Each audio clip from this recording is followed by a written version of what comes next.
Economic reforms, तो उसमें हमने पढ़ा कि एबॉलिशन किया गया बड़े बड़े जो एस्टेट्स थे, जिनके पास बड़े बड़े लैंड्स थे, ठीक है, उन्हें एबॉलिश किया गया, यानी कि उनके पास जो भी लैंड था, यानी जिसका टिलर कोई और था, उसको उसका मालिक नहीं रखा गया, मालिक उसी को करार दिया गया जो टिलिंग करता था, ठीक है।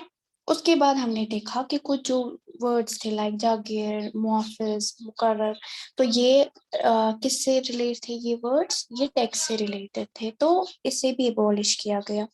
सिर्फ मुकर्रर रखा गया, या सॉरी सिर्फ मुहाफिज रखा गया जिसमें खाली रिलीजियस प्लेसेस जो है उस पे कोई टैक्स नहीं रखा गया, तो वो खाली रखा गया, बाकी सारा रिमूव किया गया। उसके बाद हमने देखा कि फूड सिक्योरिटी का मसला जब हुआ था, फूड शॉर्टेज जब हुई थी, तो ग्रो मोर फूड का एक स्कीम निकाला था गवर्नमेंट ने, and under the leadership of Sheikh Mohammad Abdullah. तो अब हम देखेंगे कि किस तरह स्टेट बिल्डिंग पॉलिसी, यानी कि स्टेट को बनाने के लिए अलग अलग पॉलिसीज बनाई गई। शेख मोहम्मद अब्दुल्ला जो थे, उनके दौर में कुछ अलग पॉलिसी थी स्टेट को बनाने के लिए, बिल्ड करने के लिए, फंड्स वगैरह कहाँ से आते थे, वो अलग चीजें थी। और जब बख्शी गुलाम मोहम्मद आए उसके बाद, उनके दौर में कुछ अलग ही मतलब फंड्स वगैरह कहाँ से आते थे उसका अलग ही मुहिम चल रही थी। यानी कि पहले देखो, ये जो स्टेट की बात है, तो शेख मोहम्मद अब्दुल्ला हमेशा कोशिश करते थे कि हम ऑटोनॉमस है और फाइनेंशियली हमेशा इंडिपेंडेंट रहे, यानी कि हमें ऑटोनॉमी, हमारा अपना कॉन्स्टिट्यूशन है, हम कैसे क्या स्टेट को बिल्ड करेंगे वो हमारा अपना लुकआउट है। तो वो रेयरली, यानी कि वो कभी कभार ऐसा होता था जब वो इंडिया से फंड एक्सेप्ट करते थे, क्योंकि उनका जो मोटिव था, उनकी जो पॉलिसी थी वो ये थी कि अगर हमने फंड को एक्सेप्ट कर लिया इंडिया से, तो आगे चल के वो हमें क्या करेंगे, डोमिनेट करेंगे, और हम कुछ कर भी नहीं पाएंगे, क्योंकि ये जो डोमिनेशन है ये थ्रू कैपिटल ही होगी, यानी पैसा ही है जो इंसान को गुलाम बना सकता है। सो ये किसकी थिंकिंग थी? ये थी शेख मोहम्मद अब्दुल्ला की। दैट इज वाई कभी कभार ऐसा होता था जब वो इंडिया से फंड एक्सेप्ट करते थे, तो इसका शिफ्ट देखने को मिला, इसका मतलब एक तरह का ट्रांजिशन देखने को मिला, दैट वाज इन ड्यूरिंग बख्शीज रजीम, यानी कि जब बख्शी गुलाम मोहम्मद का दौर आया 1953 टू 63, तो उन्होंने एक तरह का चेंज लाया। उनका ये मोटिव था कि हमें एक इकोनॉमिकल स्टैंड लेना ही होगा, उसकी वजह से हमें झुकना नहीं है, बल्कि अगर कोई सामने से असिस्ट कर रहा है तो उसे एक्सेप्ट करो, ठीक है, अगर कोई फंड प्रोवाइड कर रहा है उसे एक्सेप्ट करो, बदले में एक तरह की डील कर लो, ठीक है, तो हमसे भी उन्हें कुछ फायदा होगा, दैट इज वाई वो हमें फंड प्रोवाइड करेंगे, ठीक है। तो कश्मीर से इंडिया का बहुत ज्यादा फायदा था, जैसे कि पानी यहाँ से जाता था, हाइड्रो इलेक्ट्रिसिटी यहीं से प्रोड्यूस होती है मैक्सिमम इंडिया में, तो क्या होता था कि इनका भी काफी कुछ फायदा था, दैट इज वाई वो हमें फंड प्रोवाइड करते थे। तो ये किसकी थिंकिंग थी? बख्शी गुलाम मोहम्मद की। ओवरऑल जो नया कश्मीर मैनिफेस्टो है वो तब तक बिल्ड नहीं हो सकता जब तक हम इकोनॉमिक को रिवाइव नहीं करेंगे, और वो हम तब कर पाएंगे जब हम किसी की असिस्टेंस और फाइनेंशियल एड लेंगे, कहाँ से? गवर्नमेंट ऑफ इंडिया से। तो एक नया मॉडर्न एजेंडा बना कि हम आज से फाइनेंशियल एड ले लेंगे, एक्सेप्ट कर लेंगे, ठीक है। उसके बाद जब मतलब लोन्स आने लगे गवर्नमेंट ऑफ इंडिया से कश्मीर में, ठीक है, तो बहुत सारे मतलब पैमाने पे इकोनॉमिक रिवाइव हुई, बेटरमेंट हुई, मतलब बेटरमेंट इन द सेंस जो किसान वगैरह थे इनके लिए बेटरमेंट है, जो आर्टिशंस थे, ठीक है, यहाँ पे अलग अलग टेक्नोलॉजी लाई गई, हाथों से ज्यादा काम होता था, लेबर्स ज्यादा यूज हुआ करते थे उसमें, तो टेक्नोलॉजी जब आई तो हाथों का काम भी आसान हो गया। या इरिगेशन फैसिलिटीज नहीं थी, मतलब खेत तो थे लेकिन उनमें पानी नहीं जाता था, तो डैम्स वगैरह कंस्ट्रक्ट करवाए, ठीक है, और मतलब अलग अलग तरीके से जो मतलब बाहर की टेक्निक्स थी क्रॉप्स को उगाने का वो यहाँ पे लागू किया गया, ठीक है। उसके बाद कुछ प्रोडक्शन कुछ production programs like community development program CDP या IADP intensive agriculture development program, तो इस तरह के प्रोग्राम्स यहाँ पे चालू किए गए ड्यूरिंग बख्शी गुलाम मोहम्मद के द्वारा, ठीक है। और इन्होंने ये बढ़ावा दिया था बहुत सारी चीजों को, जिसपे शेख मोहम्मद अब्दुल्ला ने मतलब नामी वर्दी थी कि हम ऐसा नहीं करेंगे।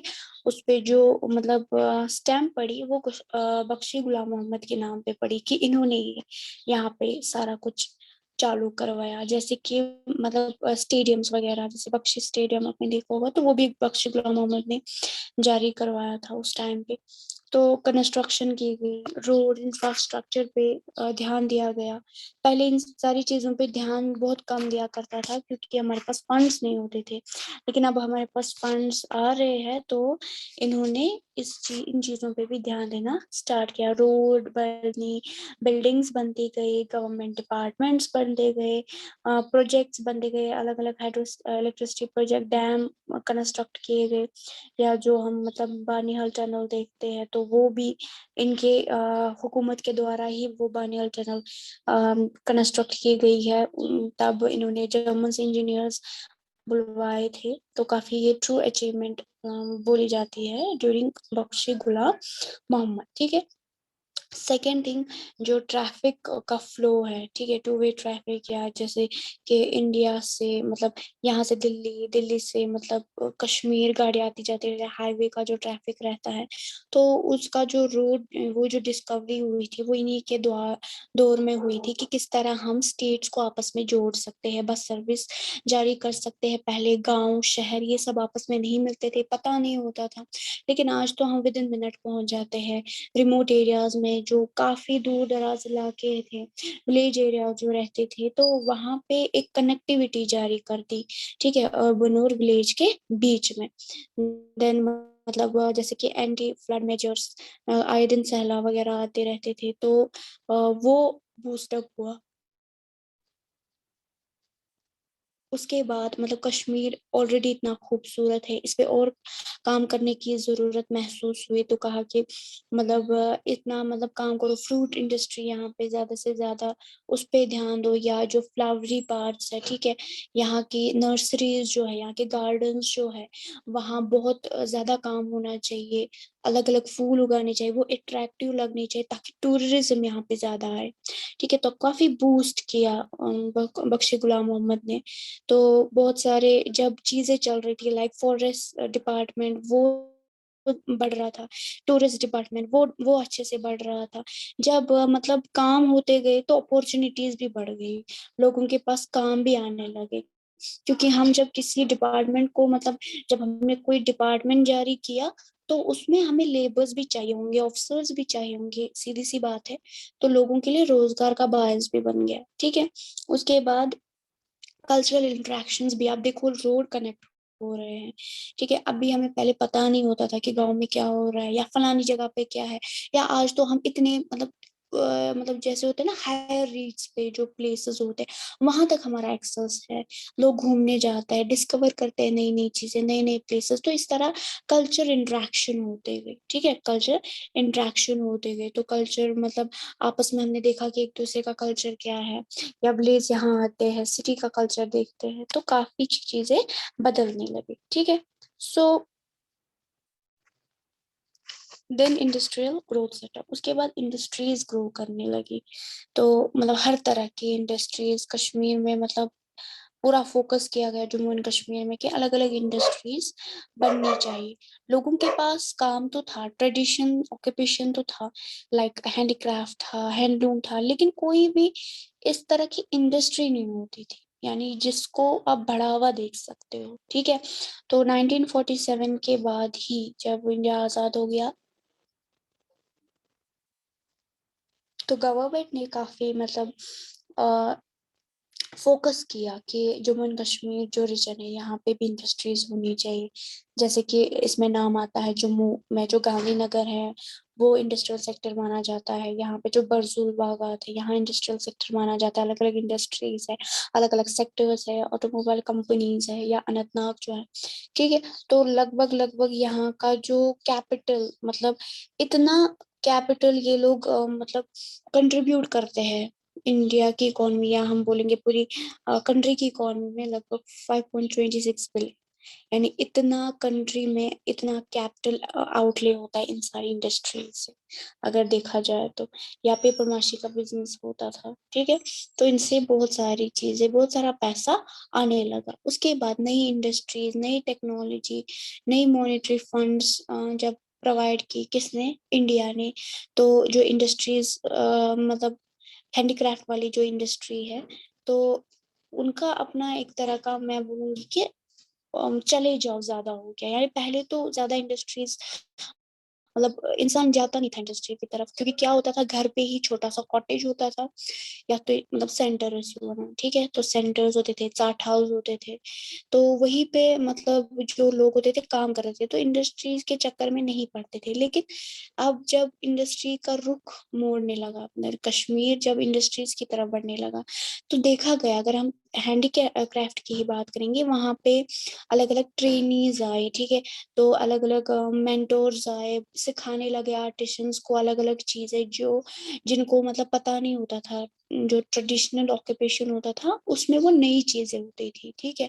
जो बाहर से आर्टिशंस आते थे, क्राफ्ट्समैन आते थे, शॉल मेकिंग, मतलब शॉल मेकिंग में, वुड कार्विंग में, पेपर माशी में, ठीक है। अलग अलग चीजें जैसे रूफ गारू, ठीक है। तो अलग अलग चीजें, तो इनमें मतलब टेक्नोलॉजी आई, अलग अलग टेक्निक्स आई, तो लोगों के दिल में भी चाहोगे कि हम ये सारी चीजें सीखें, और इससे कल्चर भी अच्छा हुआ। सेकंड, जो हमारा प्रोडक्शन था वो बहुत अच्छा निकला, ठीक है। कोई चीज बनाता था तो अलग टेक्निक से बनाता था, मानो शॉल है, तो पहले वो एक ही पैटर्न का बनाते थे, लेकिन जब उन्होंने सीखा, ट्रेनिंग ली, तो अलग अलग पैटर्न का शॉल बनाने लगे, समझ आया। उसी के बाद वुलन या सिल्क फैक्ट्रीज पे ध्यान दिया गया।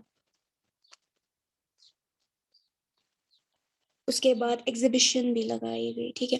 कोई भी मतलब आर्टिस्ट होता था, अपने हाथ से कुछ बनाता था, तो फिर वो इंडस्ट्रियल एग्जीबिशन एग्जीबिशन पे बेचा जाता था। जैसे आज भी यहाँ होता है, जैसे निगीन क्लब है, ठीक है, तो आपको पता ही होगा। वहां पे बहुत सारे आर्टिस्ट अपना मतलब जो हुनर होता है उनका, किसी का पेंटिंग होता है, कैलीग्राफी होता है, किसी का यही मतलब हैंडीक्राफ्ट का, मतलब कोई भी प्रोडक्ट वो बना के देते हैं, कोई भी मास्टरपीस, उसके बाद उसकी एग्जीबिशन हो जाती है, तो लोग मतलब वहीं पे बेचते हैं। मतलब एक तरह का मानो एक फ्लो मिल जाता है ट्रेड, ठीक है। एंड अलग अलग एवेन्यूज, यानी अलग अलग जगहें पूरे मतलब कश्मीर के जो चीजें हैं वो बेचने लगे। और जब एवेन्यूज अलग अलग होने लगे, जब जगहें अलग अलग होने लगे, एग्जीबिशन होने लगे, उसमें नॉन कश्मीरीज भी होते थे। यानी कि अगर टूरिस्ट की ही बात करोगे, ठीक है, तो वो भी कभी कभार एग्जीबिशन में होते हैं। उनको भी अच्छा लगता है कि वो कश्मीर की कोई चीज, जैसे पेपर माशी की मतलब चीजें होती है, मतलब बॉक्स होते हैं, तो वो ज्यादा पसंद करते हैं वहाँ बाहर के टूरिस्ट। तो बहुत ज्यादा मतलब एडवांसमेंट मिलने लगी, ठीक है। तो हमारी जनरेशन को और एम्प्लॉयमेंट जो अपॉर्चुनिटीज थी स्टेट में वो बनने लगी, ठीक है। देन इट्स कश्मीर चलो कैंपेन, तो एक कैंपेन चलाया था बख्शी गुलाम मोहम्मद ने अपने दौर में। तो कश्मीर चलो, कश्मीर चलो, ये कोई हड़ताल की कॉल नहीं थी। कश्मीर चलो इन द सेंस टूरिज्म को एक तरह की दावत थी कि आप हमारी कश्मीर आइए। यहाँ पे फिल्म इंडस्ट्रीज को बढ़ावा दिया गया। पहले तो नहीं देते थे, कोई एक्टर एक्ट्रेसेस यहाँ पे नहीं आते थे। तो अब ये जो कश्मीर है वो एक तरह का मानो एक सेंटर बन गया था फिल्म इंडस्ट्रीज के लिए। आए दिन यहाँ पे स्टार्स, बराबर के बॉलीवुड स्टार्स आते थे। मतलब तो उससे भी क्या हुआ कि कश्मीर को एक तरह का फ्लो मिल गया। यानी टूरिस्ट जब मूवीज में देखते थे कश्मीर को, तो काफी उनका दिल कर रहा था कि हम भी जाए। तो एक तरह का एडवर्टीजमेंट भी हुआ कश्मीर की खूबसूरती का, ये या यहाँ के मतलब स्फेयर का, कि अलग अलग फैसिलिटीज है यहाँ पे, एजुकेशन है, हेल्थ केयर फैसिलिटीज है, अलग अलग इंडस्ट्रीज है, ठीक है। तो जितनी भी एडमिनिस्ट्रेशन थी, जो भी गवर्नमेंट था, तो वो एक पार्ट बन गया। किसका पार्ट बन गया? इस कैंपेन का पार्ट बन गया, कश्मीर चलो, ठीक है। तो जो मतलब अलग अलग डिपार्टमेंट्स हैं, ठीक है, वो प्रोपिगेट करने लगे। यानी कि वो बनाए गए खास किसके लिए? डिपार्टमेंट ऑफ इंफॉर्मेशन के लिए। यानी कि किसी को कोई इंफॉर्मेशन चाहिए कश्मीर के बारे में, उसमें होटल मैनेजमेंट अरेंजमेंट्स वगैरह आएंगी, ठीक है, हॉस्टल अरेंजमेंट्स आएंगी। यानी कि बाहर से जो मतलब बच्चे हैं, जैसे कि यहाँ पे सोसाइटी है, या यहाँ पे छोटे मोटे स्कूल्स है जिसमें जैसे कि लद्दाख के बच्चे हैं या अलग रीजन्स के बच्चे हैं, वो पढ़ने के लिए आते हैं। तो एक तरह की मतलब एडवर्टीजमेंट होगी कश्मीर की कि यहाँ पे हेल्थ केयर फैसिलिटी भी बहुत अच्छी है और एजुकेशन फैसिलिटी भी काफी अच्छी है। तो मतलब ये जो गवर्नमेंट है उन्होंने मतलब बख्शी से ही ये सारे स्टेप्स उन्होंने प्रमोट किया, उसको टूरिज्म को प्रमोट किया। ठीक है, तो और वो चाहते थे कि इम्प्रूवमेंट हो, किस चीज की इम्प्रूवमेंट हो, एयर सर यानी कि फ्लाइट्स वगैरह, एयरपोर्ट्स होने चाहिए अच्छे से। तो परमिट सिस्टम जो था वो एबॉलिश किया गया, यानी पहले यहाँ पे परमिट हुआ करता था कि, क्योंकि कश्मीर हमेशा एक मतलब डिस्प्यूटेड रीजन है, तो लोग डरते थे। तो पहले क्या होता था, परमिट होता था, पहले देखा जाता था, तलाशी ली जाती थी। जब आप मतलब छोटे हो गए या अभी पैदा भी नहीं होंगे, आपने सुना होगा कि किस तरह यहाँ पे मतलब सर्च ऑपरेशन होता था। मतलब थोड़ी बहुत मतलब सस्पेक्शन हो जाती थी, थोड़ी बहुत शक के बिना पे आए दिन सर्च ऑपरेशंस होते थे, घरों में आते थे, मतलब सिक्योरिटी आर्मड फोर्सेस तलाशी की जाती थी।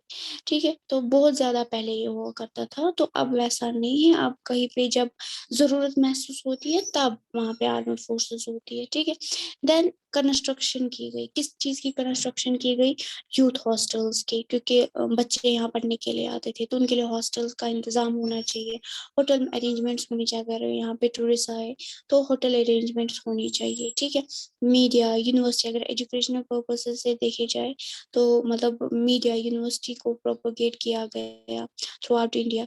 एंड देन गाइड्स जो होते थे, ठीक है, तो ट्रैवल गाइड्स या तो वो प्रिंट किए जाते थे या तो किसी भी ऑर्गेनाइजेशन के थ्रू हम ये मतलब सिंपल सा मैसेज पहुंचाते थे अबाउट कश्मीर, यहाँ की मतलब खूबसूरती के बारे में कि कितना कुछ सब मतलब अट्रैक्टिव है। उसके बाद मतलब हमेशा यहाँ की जो लैंडस्केप है उसका मतलब दिलकश नज़ारा हमेशा मतलब मीडिया का अटेंशन खा जाती है, या यहाँ का जो हैंडीक्राफ्ट है, यहाँ के जो काम है, यहाँ का कपड़ा, यहाँ के मतलब हैंडीक्राफ्ट डिजाइन, तो हमेशा मतलब ये जो मतलब इसको कब फरोग मिला, जब मतलब मूवीज में जब एक्टर्स ने एक्ट्रेसेस ने यहाँ की चीजों को पहनना स्टार्ट किया, जैसे कि शॉल, पश्मीना शॉल, ये मतलब बॉलीवुड एक्टर्स एक्ट्रेसेस पहनते हैं। ठीक है, तो एक तरह का मतलब मानो बढ़ोतरी मिली कश्मीर को, या यहाँ की जो मतलब अट्रैक्शन थी वो लैंडस्केप से थी। जैसे कि आपको पता ही है, गुलमर्ग, पहलगाम, सोनमर्ग, कोकरनाग, वेरीनाग, अच्छा, इतनी सारी अच्छी जगह है, लैंडस्केप बहुत कमाल का मिलता है। तो ये मतलब डेस्टिनेशन है, मतलब लोग यहाँ आते तो लोगों की यहाँ पे फेवरेट डेस्टिनेशन हो जाती है कश्मीर। यहाँ पे बहुत सारी जगह है, बहुत सारी चीजें हैं जो देख सकते हैं। ठीक है, जो देखने के लायक। तो इससे क्या हुआ कि वैली में इकोनॉमी भी डिवाइड हो रही है, यानी अलग अलग सेक्टर्स में। अगर हम एजुकेशन की बात करें उसकी अलग इकोनॉमी रिवाइव हुई, अगर हम टूरिज्म की बात करें उसकी अलग अलग, अगर दूसरी इंडस्ट्रीज की बात करें तो उसकी अलग इकोनॉमी रिवाइव हुई। सो फाइनेंशियल सपोर्ट भी मिला, लाइक मतलब जो स्टेट है जम्मू एंड कश्मीर को, तो यहाँ पे पुअर रीजन्स भी है, ऐसा नहीं है, ये मतलब पुअर रीजन्स में भी माना जाता है। यानी यहाँ पे भी हालत काफी खस्ता है बहुत सारे लोगों की, जो दो वक्त का खाना भी नहीं खा पाते हैं। ठीक है, शायद उनकी जो मतलब लाइफ है वो काफी मिजरेबल। तो ऐसी मतलब दैट इज वाई यहाँ पे जो मतलब लिविंग कंडीशंस है लोगों की वो सेटिस्फैक्ट्री है, मतलब सबकी अच्छी नहीं है, ठीक ठाक है। ठीक है, तो हम मतलब ज्यादा भी एम्बिशियस प्रोजेक्ट्स यहाँ पे लॉन्च नहीं कर सकते, क्योंकि उसके लिए फाइनेंशियल सपोर्ट होना चाहिए, और सपोर्ट हमेशा आउटसाइड ही आता है, राइट। तो हम ज्यादा आउटसाइडर्स पे भी डिपेंड नहीं रख सकते हैं। तो 1947 का जो एरा रहा, स्टेट के लिए काफी मतलब फाइनेंशियल सपोर्ट मिला हमें सेंटर से यानी इंडिया से। तो अबाउट 90% जो स्टेट का 5 ईयर प्लान है, यानी कि हर साल हर 5 साल होता था ना 5 ईयर प्लान, मैंने जैसे कि बताया। अब तो नहीं होता है 5 ईयर प्लान, सब मतलब अलग अलग स्कीम्स वगैरह होते हैं। तो जब पहले हुआ करता था ना 5 ईयर प्लान कश्मीर के लिए, उसमें जैसे लिखा होता था कि इस बार इन 5 सालों में हम किसके ऊपर फोकस करेंगे, एग्रीकल्चर के ऊपर फोकस करेंगे या इंडस्ट्री के ऊपर फोकस करेंगे। तो 90% उसमें कौन मतलब फंडिंग करता था सेंटर 90%, यानी सिर्फ 10% ही हमारा कंट्रीब्यूशन होता था। ठीक है। एंड स्टेट को मतलब कैटेगराइज किया गया है स्पेशल स्टेट के साथ। तो यहाँ पे जो मतलब असिस्टेंस है सेंटर की हमेशा मतलब वो हमेशा 70-30 रहती है। ठीक है। और फाइनेंशियल असिस्टेंस या जो लोन वगैरह है, जब वो लोन हमें प्रोवाइड करते थे तो उसमें वो 10% वो लोन होता था, यानी 10% ही हमें वापस चुकाना पड़ता था, बाकी का 90% वो ग्रांट होता था, एक तरह का फंड होता था। समझ आया। उसके बाद मतलब काफी सारी जैसे डेवलपमेंटल प्रोजेक्ट्स है, डैम्स वगैरह को बनने में सेंटर ने काफी हेल्प की थी उस टाइम पे। तो एक तरह की डिपेंडेंस देखने को मिली। ठीक है। इससे हम कर्जदार भी हो गए इन डेप्ट्स में, यानी इन डेप्ट्स में डूब गए, कर्जे में डूब गए। दैट इज वाई यहाँ पे जो मतलब मैक्सिमम हम क्यों मतलब इंडिया के मतलब बेंत में आ गए, वो हम इसीलिए आ गए क्योंकि हम उनके कर्जदार हो गए, क्योंकि हमारे पास अपना कुछ सेटअप नहीं था। ठीक है। जब इंसान का अपना सेटअप नहीं होता है तब हमें दूसरे पे डिपेंड रहना पड़ता है, और जब हम दूसरों पे डिपेंड रहते हैं तो कहीं ना कहीं वो हमें फिर डोमिनेट करते हैं। समझ आया। Yes ma'am. Okay. Attendance room में आज काफी कम स्टूडेंट्स हैं।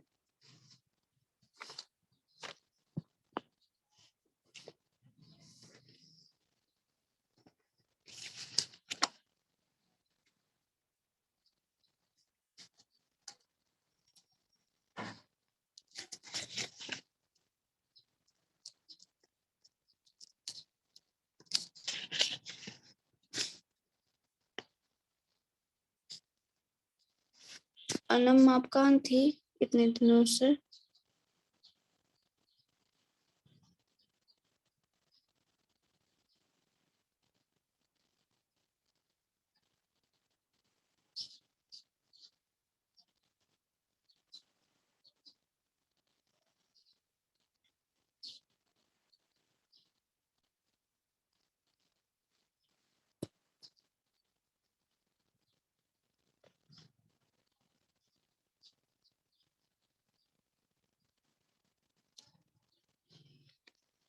Anam roll number 21।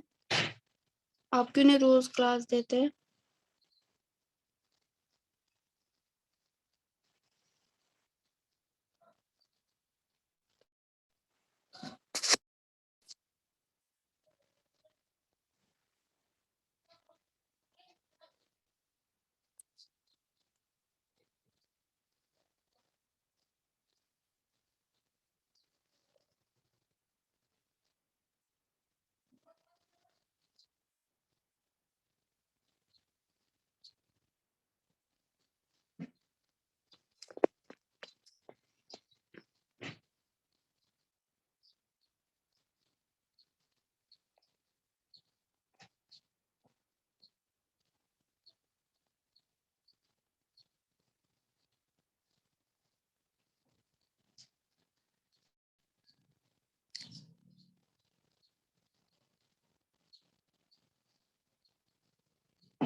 किसी को कोई क्वेश्चन है? No ma'am. मैम।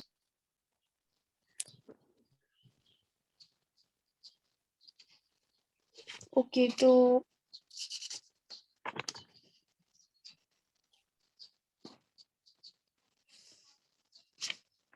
आपका जो होम टास्क है वो है आपको कुछ पोइट्स के बारे में दिया गया है पेज नंबर 136 पे, तो उनके बारे में आपको पढ़ना है। ठीक है। जो ब्लू बॉक्स में। ब्लू बॉक्स में है। हाँ, जो ब्लू बॉक्स में। Okay ma'am. मैम हमारी कल क्लासेस हैं? अगर नहीं होंगी तो आपको नोटिफिकेशन दी जाएगी, वैसे तो ओके मैम।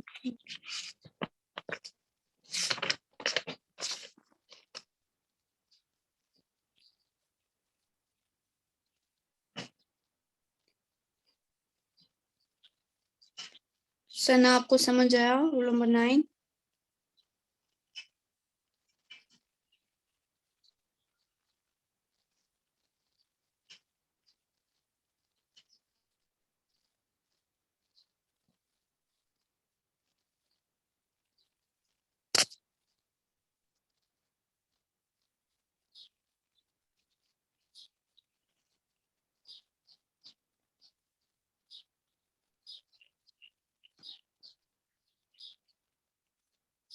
के लीव कीजिए।